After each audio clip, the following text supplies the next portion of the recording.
There's a lot to talk about when it comes to the general election.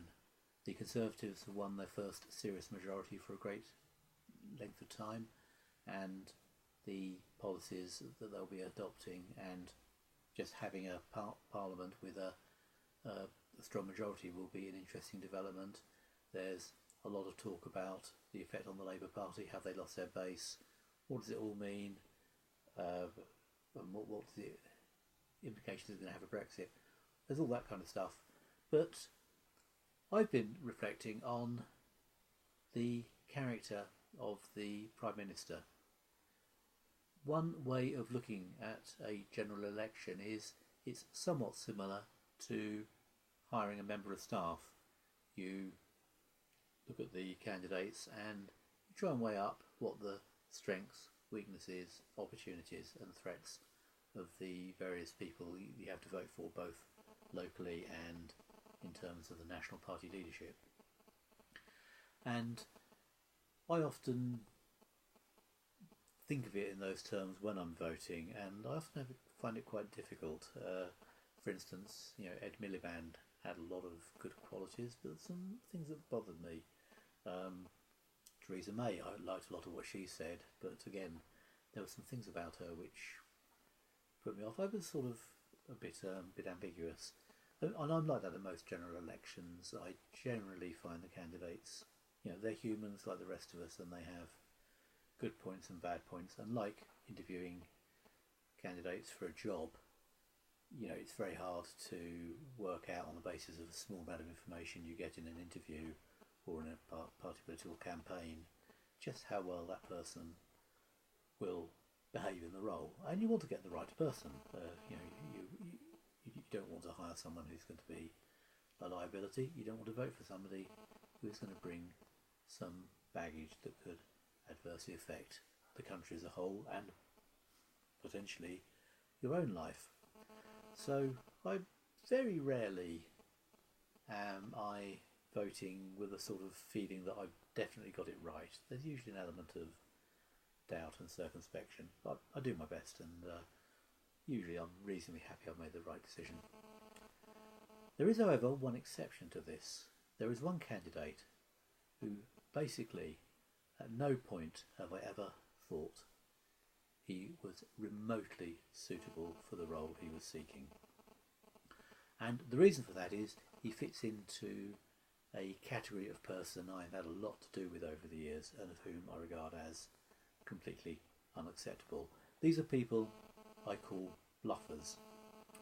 And these guys, they've got some attributes in common that enables me to sort of spot them quite quickly when I come into contact with them. The things they bring to the table is they've got a lot of self-belief. They're supremely confident, they're highly optimistic, and they can generally talk a good talk and usually can be very persuasive and can argue well and put their point over with great aplomb. They've also generally got quite varied CVs. These are the kind of people who haven't worked in the same place for 10 years or 12 years. They tend to jump around from one place to another, and they also have quite surprising career swings sometimes. So, well, I was doing quite well in cardboard sales, then I really felt the need to get into radio, and then after that I had to spell doing farming, that kind of thing, all over the shop and not staying anywhere for very long. They've often, if they have worked for any length of time anywhere, or if they've got any achievements that look genuine, they've often worked in big organisations, large companies or the government, somewhere like that.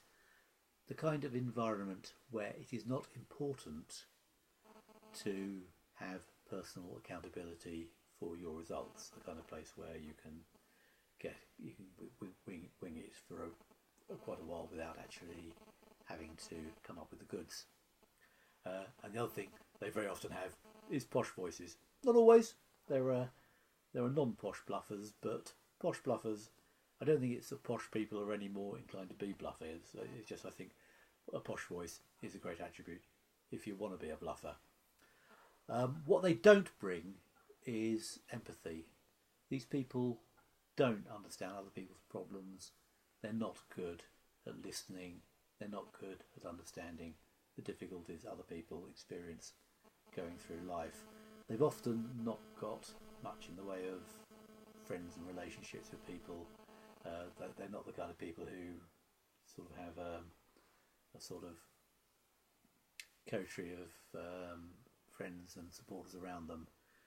They're often quite well connected in that they know people, but they're not generally friendly with them. They often also don't have formal qualifications. They've got where they are by doing whatever they do. If they do have a qualification, it's in the kind of subject where you can't really probe them. So they're not accountants. They're not lawyers. They're not scientists.